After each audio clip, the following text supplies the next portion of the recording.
Before we get started, just a couple of reminders. If you have any questions, comments, or prayer requests, feel free to send those on over to questions.standingpodcast@gmail.com. That's questions.standingpodcast. I got it right this time, brother. Yeah. Also, head on over to Facebook, give us a like and a follow, and keep in mind we are also now on Instagram. That's right, we are on the big gram over there instantly with everything you could want to know about Standing in the Gap. Actually, everything you want to know about Standing in the Gap is on Facebook, but IG is also a good platform as well. But Facebook is our main communication portal, so be sure you're giving us a like and a follow there. Also, just to give a disclaimer once again to our YouTube viewers and listeners, until I get studio monitors and or software to allow you guys, pointing at the camera right now, to allow you guys to hear everything that's actually going on as far as sound bites and music intros and all that. Now you'll hear RJ's guitar on the YouTube feed because it's from the room. So, but until such time, if you're watching the YouTube version of the podcast or the YouTube feed of the podcast, just keep in mind you're not getting the full listening experience.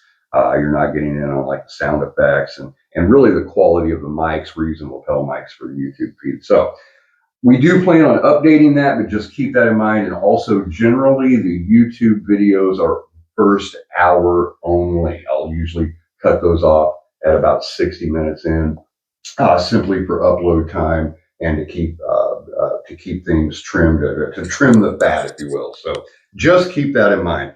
All right, I think that about wraps up my intro. Let me make sure. Yeah, I'm just drawing a blank. I think we're good to go. I am here with my good friend and pastor, Wayne Dinwiddie. Brother Wayne, how you doing? Doing good. Ready to get started. Yeah. And RJ, again, let me go ahead and formally introduce you. Of course, you played us in there, but RJ Wood, our musical director here at Faith Baptist Church. RJ, how are you doing this morning? Doing all right. And returning to us, can you put your mic closer? Sure. Anywhere on your desk there is good. Right over there. Well, I preferably like. Yeah. There you go. There.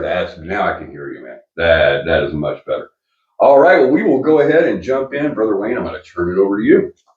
Okay.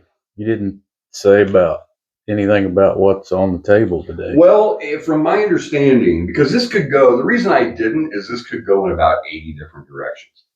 Okay. But the overall scope is kind of the current political climate, considering what happened a couple of weeks ago with Charlie Kirk, as well. I'm not. For those of you who aren't watching on YouTube, RJ's over here like showing me messages. It just shows a bad moment. He's like, I can hear myself. Now you can too. So anyway, this is going to be a fun one. Anyway, yeah, he's over here like showing me like private messages so he doesn't. Yeah. At any rate, with the political climate, with everything that's gone on in the last couple of weeks and the division between the left and the right and what the Bible has to say about it. And as believers, where we find ourselves in this current political climate, considering what has happened, and how we should approach things from a biblical, if I could talk this morning, that'd be awesome, biblical point of view. So I hit it right, Brother Wayne. Yeah, I would probably title this, "What Did Charlie Kirk Believe?" That's a good one, and I'm going to use that to title the episode. Yeah. So I wouldn't want to take anything away from Charlie Kirk and his testimony, because it was a good one. He always lifted up Jesus, and my concern with everything is how angry everybody has gotten over this. That's the thing that we were kind of talking about. How as believers, it's excited people to come out with blazing swords, so to speak, and that is exactly when we're supposed to put up our earthly weapons and come out with our spiritual ones. And I think a lot of it that is coming from what Charlie Kirk believed, not about salvation, because he seemed to have that right in line with Scripture. But in a lot of areas, he didn't rightly divide, and a lot of the promises given to Israel he uses as promises given to America. Right. And so it drove his confrontational attitude at times. And so I didn't ever follow Charlie Kirk. I'd heard about him and just saw little clips of him, people posting and being in line with what he believed and such. And even then, I'm thinking, well, that's probably not the way I'd do it. But he was doing it nonetheless. So I did not even get into looking to see what in the detail of what he was doing. And so, but since all this and the uproar that's out there and the people posting videos and such and really demonizing the other side again, like we needed that anymore. But so I looked into what Charlie Kirk believed so I'd know what drove him in his theology, or drove him to do what he did, drove him to be so in the public eye.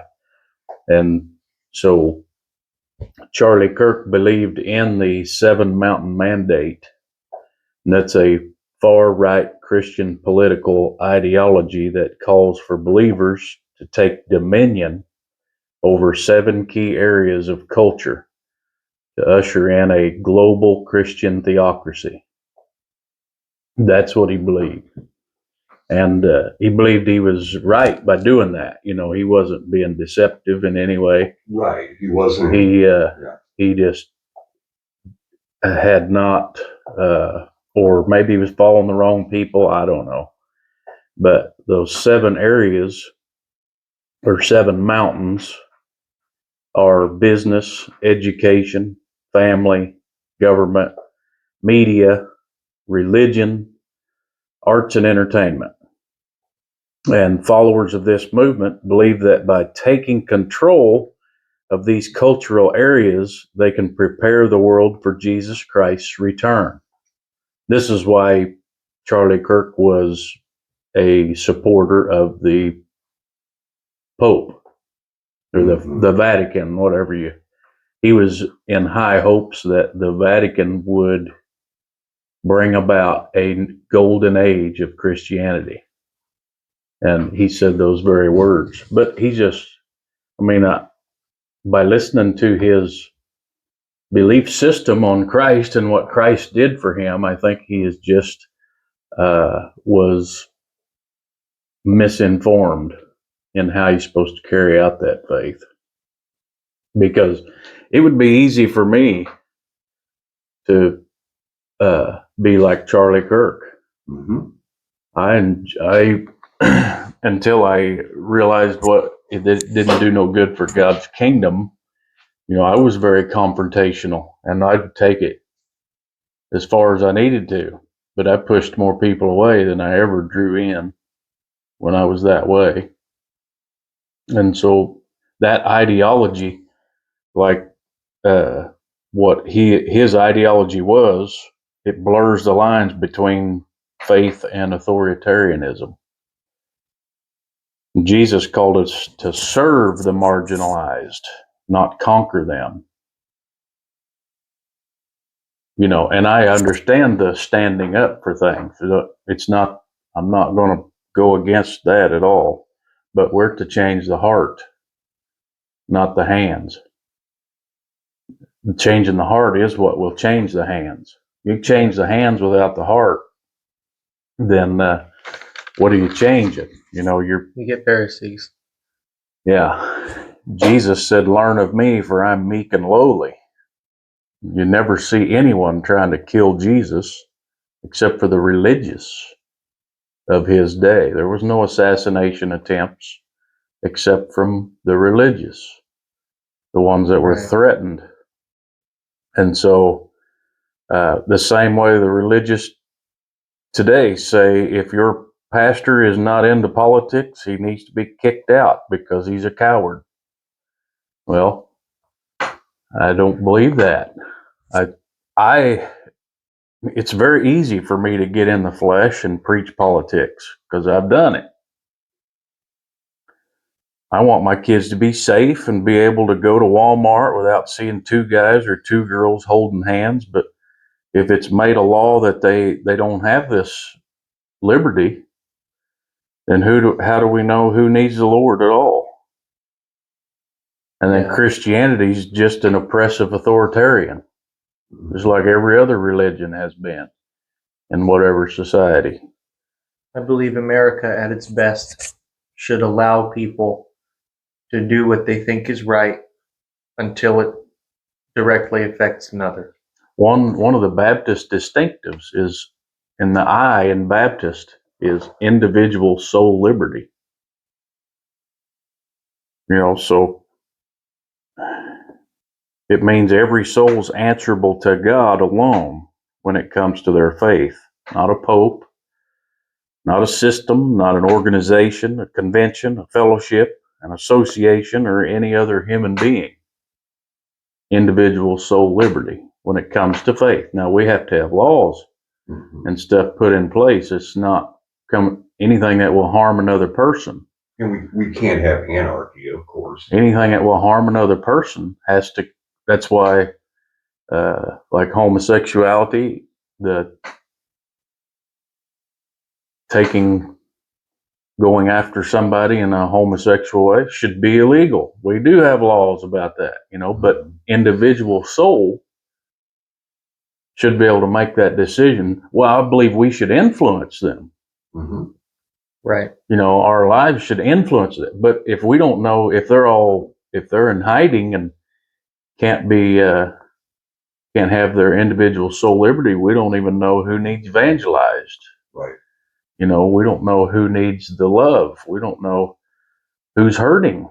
On top of that, you even have, if somebody is hiding what they believe to be their main trait as a person from virtually everybody, then when they have a conversation with you, they're not in, I'm having a real conversation mode. They're in, I'm putting up my facade mode. And the thing is, people don't listen to you the same way when they're hiding something. They don't hear what you have to say. They're just trying to play a part in the play so they can keep their job and keep their life from falling apart.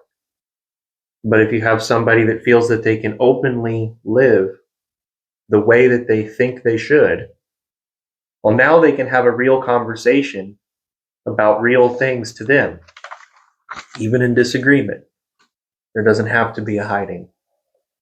And that's important because the scriptures make it clear you can't do right to save yourself, and you can't make others do right to save them. A relationship with God is not determined by the righteousness of the majority of a culture. It's determined by a personal surrender to the truth as you know it. And so when you ask people to hide, you've separated them from the truth already, because now they're living their life as a lie. Yeah, I would agree with that. Believe me, I would be more comfortable in this world if everyone just had to believe like I do.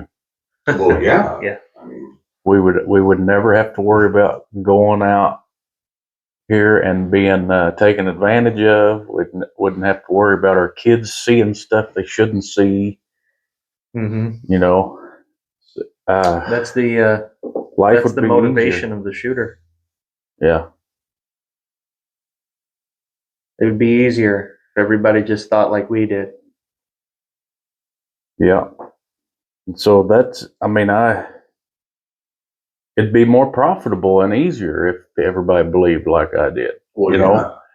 Everything would be I mean, but that's what the dominionists would say that is the abundant life.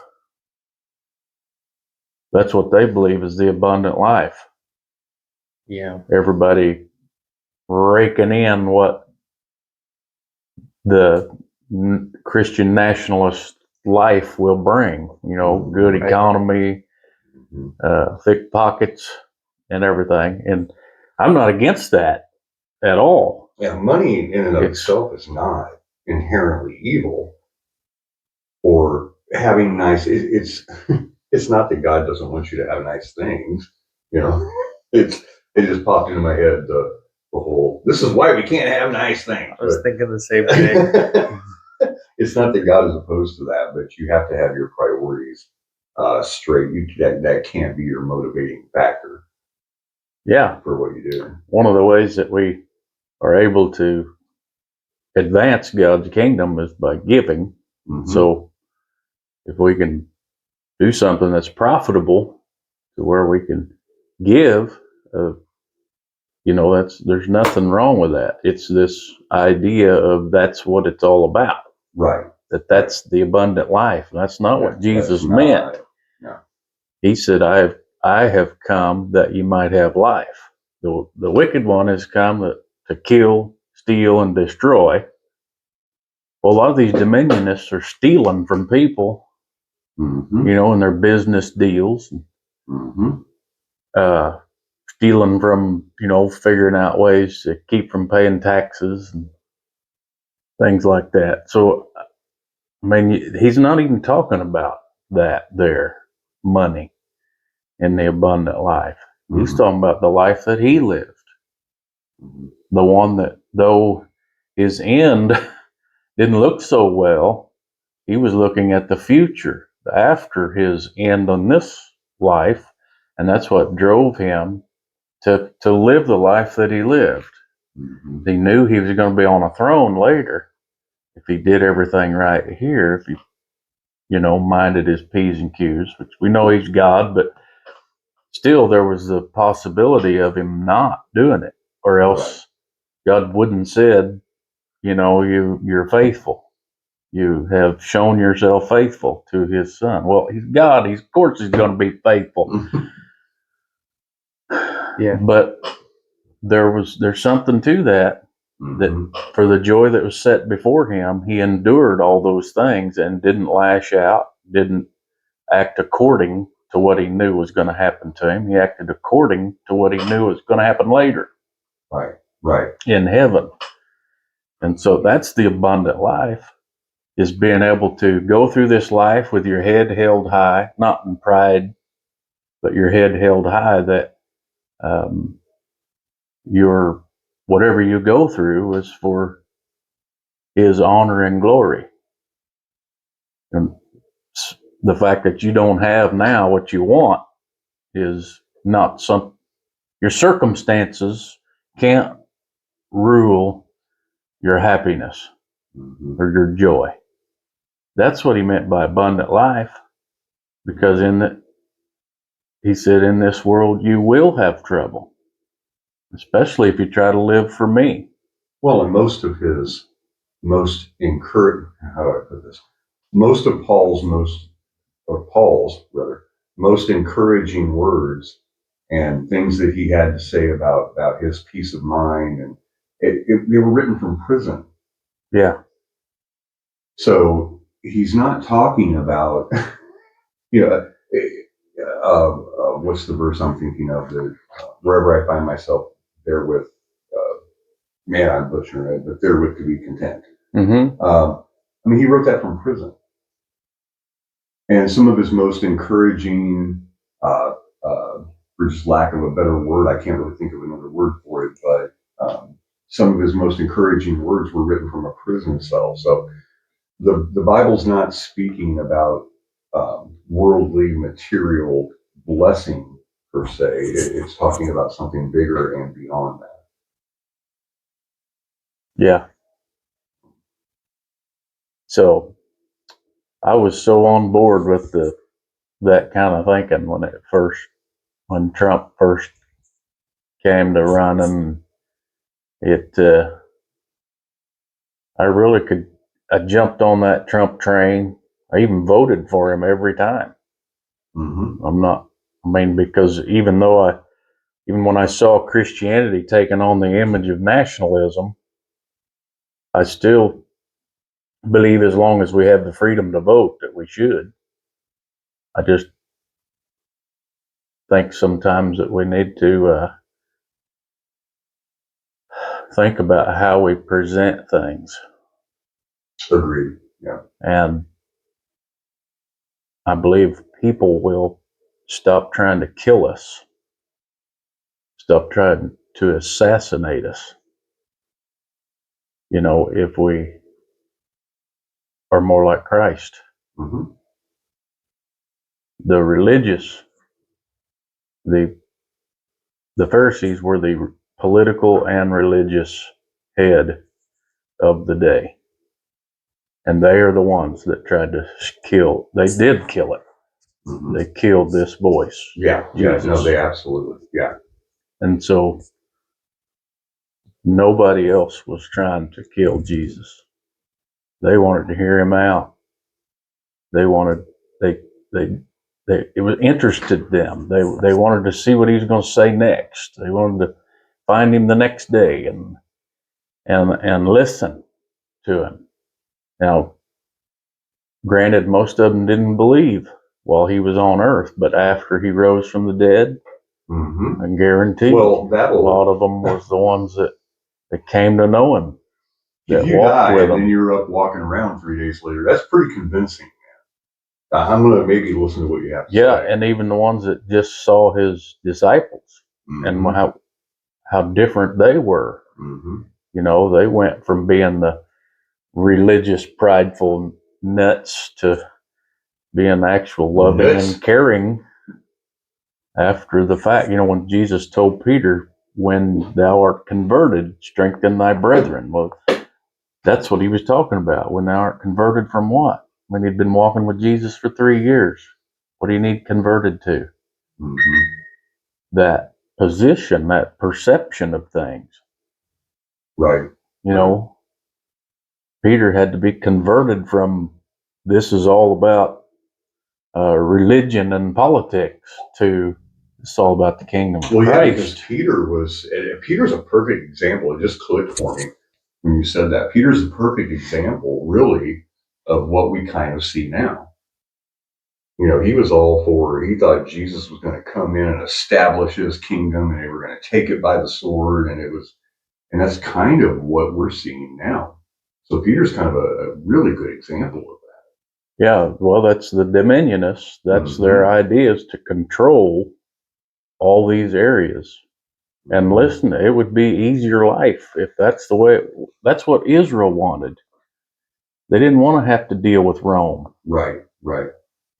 They wanted to be the head again, to where they were free to make all the money they wanted, And of course, we should desire to be good stewards with our money or time and everything, but the emphasis is put in the wrong place. Mm-hmm. It really is. The perception is off somewhere, and I'm not sure what has happened to me other than just studying the Word, praying that God would help me see the truth in all of it. But I don't know why I would go from such a Trump trainer, to wait a minute, let me look at this a little bit, because my flesh wants to be on that Trump train. That's what's easy for me. But I think if you desire to know the truth, desire to do what's right, and if Jesus said, learn of me, for I am meek and lowly, man, that really makes me step back. Am I being meek and lowly when I am being so confrontational? Give to Caesar what is Caesar's. Give to God what is God's.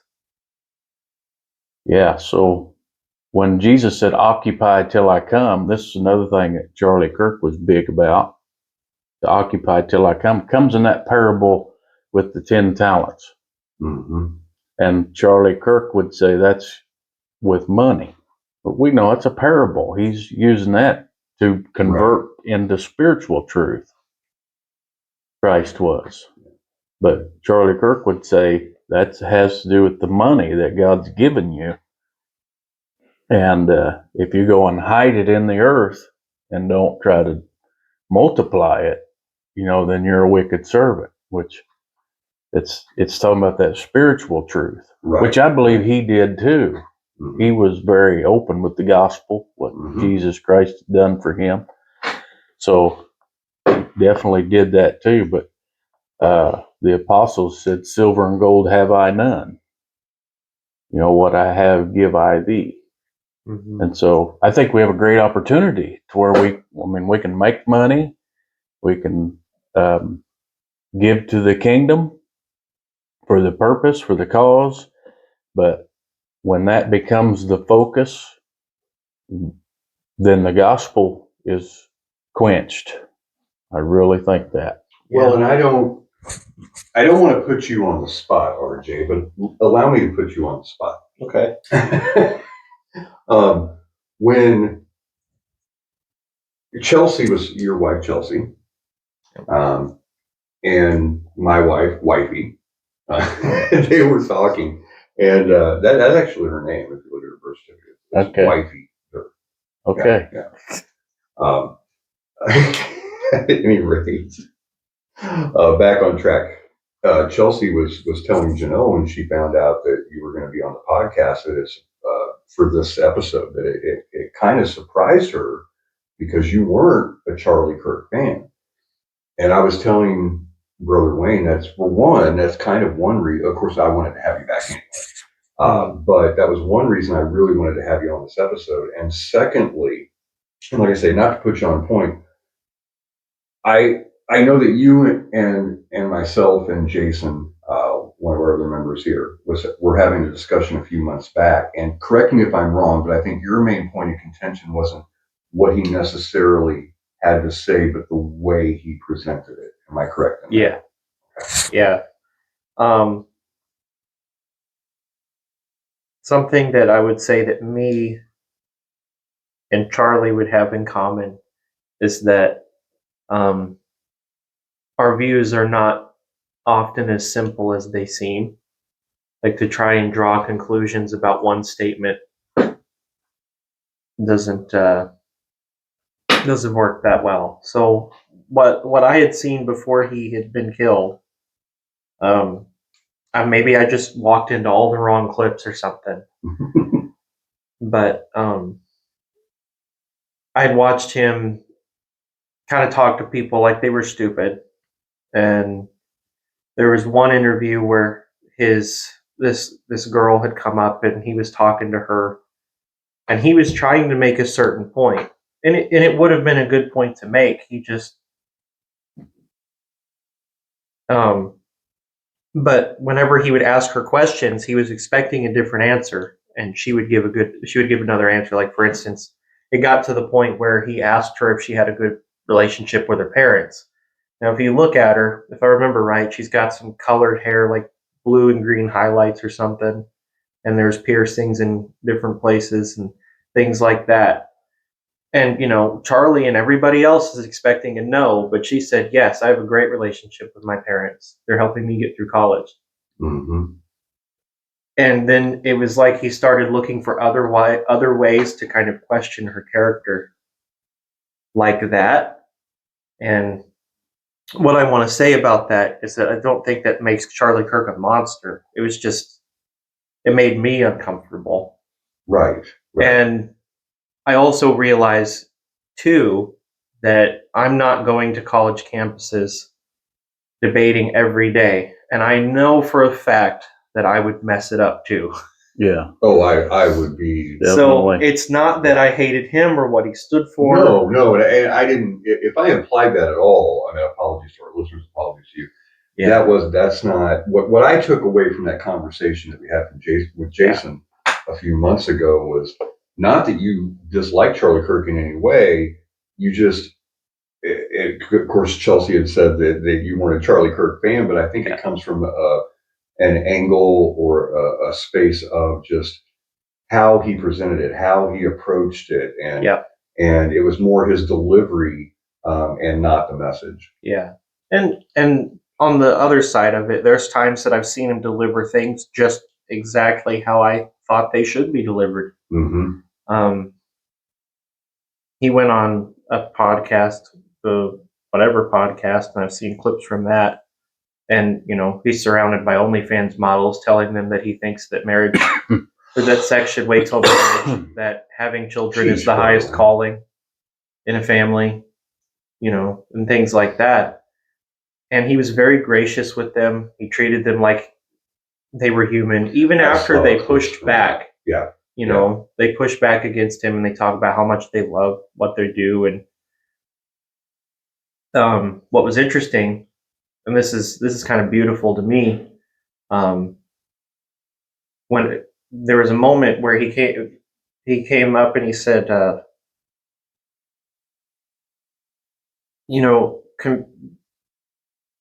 I've been with presidents, I've ridden on Air Force One, Mm-hmm. I've met very important people. None of that compares to when my daughter comes up and she hugs my leg.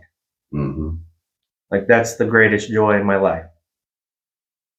And they're all like, oh, that's so cute. And what was beautiful about that to me, and I think a really good lesson for us Christians to learn, is that if we can stop focusing so hard on what we're trying to get people to believe, and then just focus on our life experience, we can tell people, for instance, Charlie just told all of them how special having a family is. And he didn't say having a family is so special. He just explained what that looks like. Right. And so there's times where he didn't do things like that and it bothered me. And there's other times where he did it right, and that was great. I definitely wish he hadn't been shot. Yeah, absolutely. Yeah. That's a mom and 2 kids without their dad, and half of his platform was based on the idea of caring about them Mm-hmm. above all others. And if he was an honest man, then they had a good dad, and now he's gone. Mm-hmm.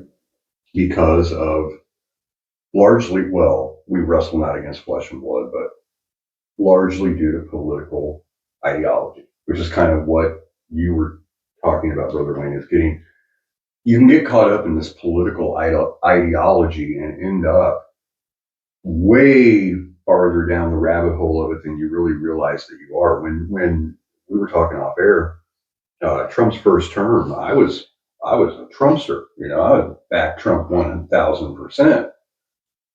But looking back on it now, and at that time, I didn't realize how far down the rabbit hole I got. And I'm not saying you can't support Trump. I'm not saying that. But what I am saying is it can be taken entirely too far, and it's political ideology, and you don't really realize how deep into the weeds that you might be until you're back out of it. You see it from the side.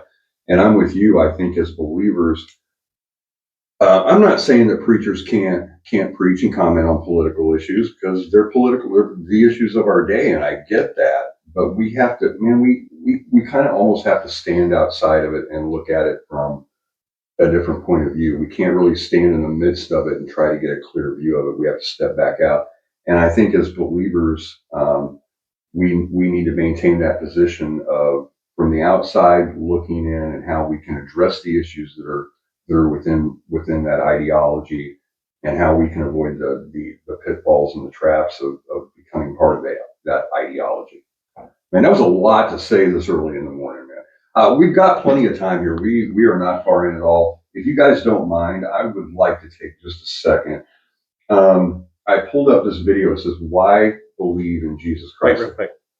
Yes. I wanted to say something about the Catholic thing. Mhm. I did find a video of him where he said that his main problem with the idea of being Catholic is that he doesn't think he could believe in a religion where anyone other than Christ was perfect. Right. Right. Yeah, that's good. Yeah. That's that ties into the nuanced views that he often had, because you look at the Pope as a force for good, but then also disagree on the divinity of Mary. Exactly. I saw him. I was talking to Brother Wayne about it before we went live. I saw him, and him and Michael Knowles. I don't know if you know RJ, who Michael Knowles is. Yes. They were friends, but they were on a show and were having a friendly debate. And Charlie Kirk specifically brought up those points of that he was. How do you reconcile like transubstantiation? Is that something you have to believe in Jesus? And he would bring up these points to Michael Knowles, and Michael Knowles really didn't have a good answer for most of it. But yeah, to support your point. But before we do, I want to play just a little bit of this. It'll give us some discussion topic as well. This is just a video. It says, "Why believe in Jesus Christ?" Charlie Kirk stuns. I'm waiting to see this host stunned. I don't know. Charlie Kirk stuns host on Jesus Christ and the true gospel. So let's get, and I haven't pre-watched this video, but let's get the words straight from his mouth, and then we can kind of take it from there.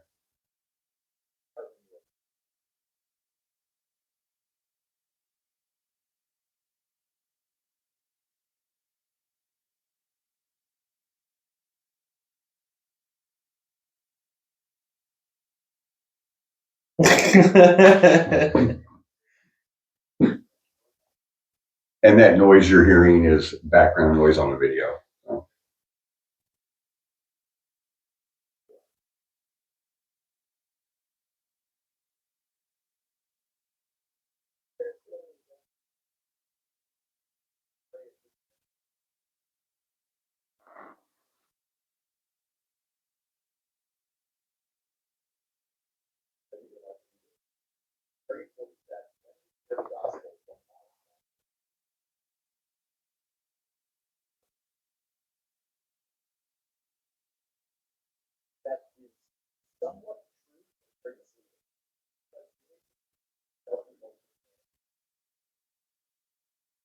Mm-hmm.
He reached up and gave him a handshake.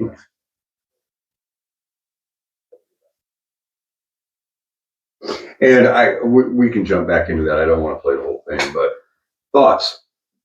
Well, I like it. That's perfect. Like, Yeah, I like it a lot. And like I said, I'll play a little more from that as we go on. And but yeah, it was just that quick. He was very good at his job, and regardless of where you met, how, like I know with you, RJ, sometimes the way he delivered, or the way he delivered that message was like, man, I wish he was softer about that. Or And despite all of that, regardless of all that, he was very good at what he did. And but as believers, I want to ask you, Brother Wayne,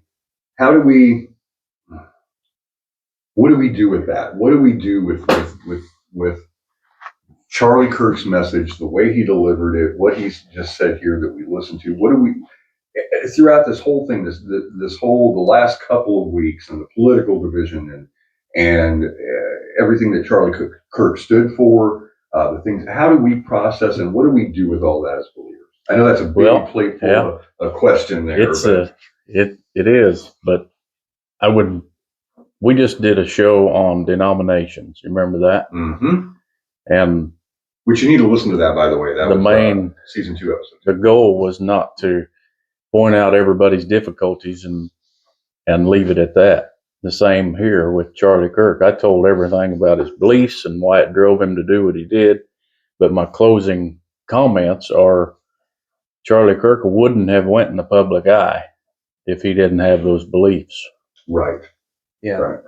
And so a preacher once told me when he was asked, why are there so many different belief systems just in Baptists, And he said to me, give me your elbow. And he pinched my elbow skin right here just as hard as he could pinch it. I mean, he was getting red-faced. He pinched it so hard. And he said, do you feel that? And I said, no. He said, well, really. I'm digging my fingernail in and everything. I'm trying to get you to feel that. And I said, no, I don't. So he moved an inch out to the side. Ooh, ow. Ooh. And started doing it. Oh, right. And I said, ow, real quick. Ow. And he said, that's called cell differentiation. Mm-hmm. Every part has its purpose. You can't do that with any other part. If you're not watching our video, head on over and watch the video when it's posted. But that was Brother Wayne banging his elbows on his desk. Yeah. And so that's pretty good. Though I'm against the 7 Mountain Mandate big time, because I think it comes from a misinformed position. But I'm not against standing up for what's right. Exactly. I think that's the question I'm trying to pose is where do we find that balance and walk and that tightrope? This is where it's at. I think we allow everybody to be what they believe while they believe it. Even those that don't believe in God. Now we're supposed to try to help them change that, be that presence in their life that causes them to do something different. That's why I'm against dominion theology, because you're taking that freedom away. You're taking that individual soul liberty away from people, and then they cannot be reached with the gospel. Right. Christianity is just one more oppressive religion. Is dominionism, does it have anything to do with the whole, I don't think it's really that big a movement anymore, but does it have anything to do with the whole Joel's Army movement where, we're gonna come in and take things It's over? A part of that. Charlie Kirk was not in that mindset of the Joel's Army, but he definitely was a part of the 7 Mountain Mandate to control all the, but I would love that too. And we would love to be in that. Our lives would be so much better. And in a lot of ways we are, not near what they would like to bring it to, but here in America, we are, there are a lot of that is influencing governments. And I think it needs to stay that way, as influencing, not controlling. Every time we fire up a podcast, these guys got to come out here and weed eat. They're probably out there cutting down the flowers. It's like they know. It's like they see us pull into the driveway here at the studio. They're like, oh, they're doing a podcast. And they get the weed eaters out. They're out there just. Especially when there ain't even any grass growing right now. Guys, hey, knock it off. That was the equivalent of watching Tom, who thinks nobody's looking, lay a rake on the ground, step on it, get smacked in the face, and then shake his fist at Jerry, who's not even there.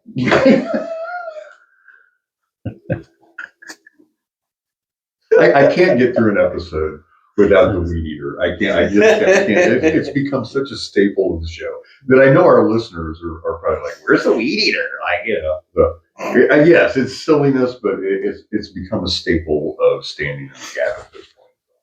As you were, Brother Wayne. So when we have the opportunity to help, I think we should and not be afraid of it. But because we learn, we experience things in our Christian walk that helps us to navigate in our Christian walk.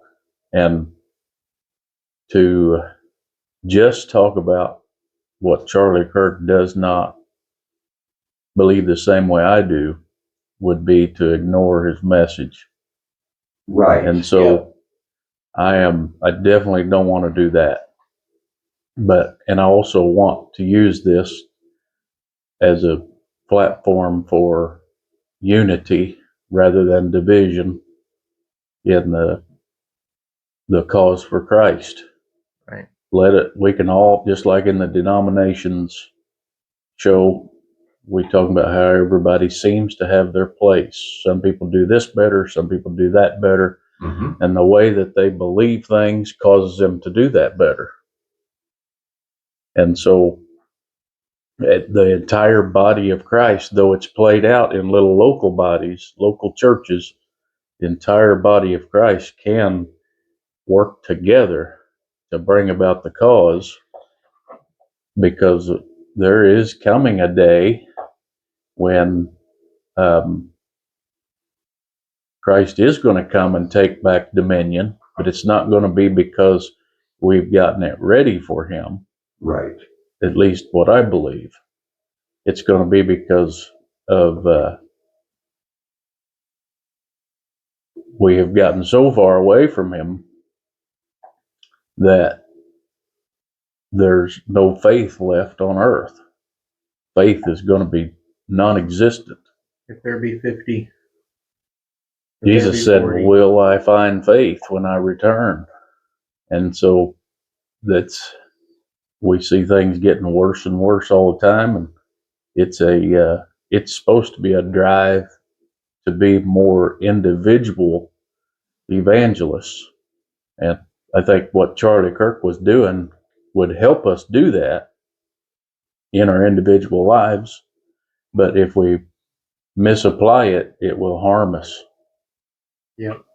And if we get on this bandwagon, more division and such. And I know we need to divide. Jesus came so that I brought a sword of division. I didn't bring peace like the world brings. See, that's what the dominionists are after, that peace in this world. They don't realize that. They don't understand that's what they're after. Yeah. They think they're doing right. I mean, I know there's some that don't, that are out working for the evil one, but because it's so close to what's right, and that's what hooks so many people into it. Mm-hmm. But it's misapplied, and a lot of times we don't rightly divide the scripture and see that it's not speaking to us. As you mentioned, Paul said in Philippians 4 that he is found in whatsoever state that he's in, therewith to be content. Mm-hmm. And to occupy till I come would be take what tools you have and further the gospel, not further your physical nation, further your spiritual nation. Mm-hmm. I will say this, an argument that a lot of people make about the political realm is that if this nation was more Christian, then people wouldn't be under the oppression of trans ideology. They wouldn't be under this, they wouldn't be under that. What's really telling about it, and I don't think a lot of them thought this through, when you say that, you suggest that people's salvation can be determined by their environment. That because they don't live in the most Christian environment, they won't get saved. But if they had lived in a Christian environment, then they would. It takes individual liberty right out of it. I have to, at this point, believe that it does not matter what the environment is, that God makes that choice yours. It just looks different in different societies. And you know what? Living in a society that is acting Christian, even if 90% of them aren't really even saved, is definitely going to be easier to live in, easier to say what you're thinking than the current one. But it doesn't matter if it's easier. If it mattered if it was easier, then Christ would have found another way. But instead he found the hardest way. The most righteous man slain for his righteousness to save those who were unrighteous.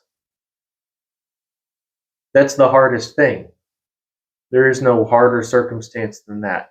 None of us will ever experience that because we've all messed up. We might get it on a small side, maybe the boss got mad at you because of something that you actually did right. They just didn't realize it or something.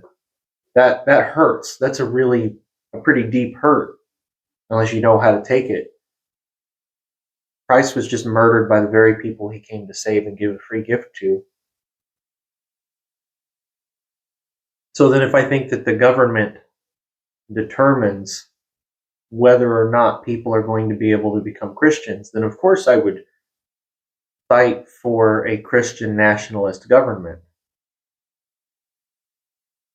Because it's the only way you can get people to be saved. Even Charlie Kirk has talked about the idea of the necessity of having free speech and freedom of religion. That way we can talk about our faith. It's just not necessary. If it was necessary, then the book of Acts wouldn't look like it looks. 3,000 people got saved the same day, and all knew getting saved, believing in Jesus, would put them under the gun. Right, because they were all Jewish people. Mm-hmm. They knew getting saved would put them under the gun. Right, because Jews hated Jesus because of claiming to be God. And then Romans hated Jesus because only losers get crucified. There was no good look. It's not like it is now. We talk about loving and caring, and that's such a common discussion topic in our country. But back then, Rome was Rome, and the Jews were inappropriately applying the law. What's loving and caring? Just do what you're supposed to. Which is relatively similar to a lot of things we're hearing today. Yeah. And there's a truth to it. Because there's a lot of people who aren't doing everything they can. Because they don't have to. But that's not our thing to worry about. Our thing to worry about is making sure that people know that Christ died for them. And from there, God will change them. Yeah. So I don't need a government to save that privilege for me. I'm glad I don't have to fight certain struggles. I don't have to wonder if my family and I are going to be raided and murdered. So I'm glad, but I don't think that it's a Christian necessity. It's just something good to push for with the authority that's given. Yeah, I agree with that. You agree with that? Yeah.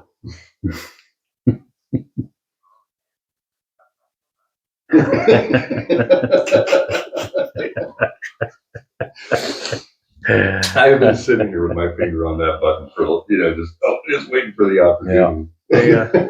That's Mr. Rogers, right? Yeah. Yeah. I just watched a little bit of an interview with his wife, and she said that his faith was very important to him, faith in Christ, but that he thought that he would serve people better by being more inclusive, so as not to separate those who would differ religiously from their show, and instead showing the values of Christianity. And I think good and bad arguments could be made for that, because it's a really complicated topic. Like, it is a kid's show, for one, and it's kind of hard for kids to really understand the gravity of their sin. Some do, it seems, but most don't. But what I think is Mr. Rogers has a reputation for being good and declaring good values, and for showing people how to care and how to be thoughtful about others. He doesn't have a reputation for the gospel, but he has a reputation for his values, and no one has a problem with him. It's like one of the only shows that ever ended up on PBS that the right doesn't make fun of. Right. Because it was ultimately good. There was just nothing negative about it. But is it enough?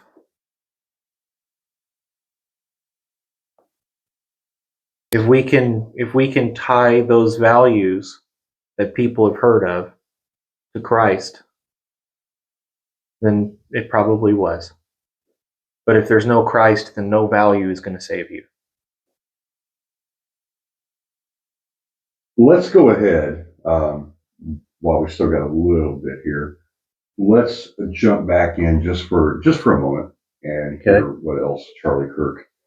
Just trying to get a better, because you'll hear a lot of things online. He believed this, or he taught this, or he said this. Or let's hear it directly from his mouth.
Mm-hmm.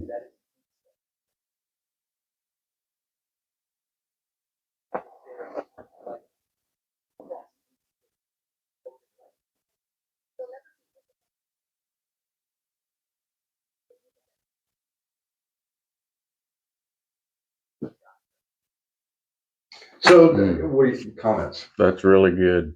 Yeah. I like that. See, I do too. And You that, can't ask for better. that is.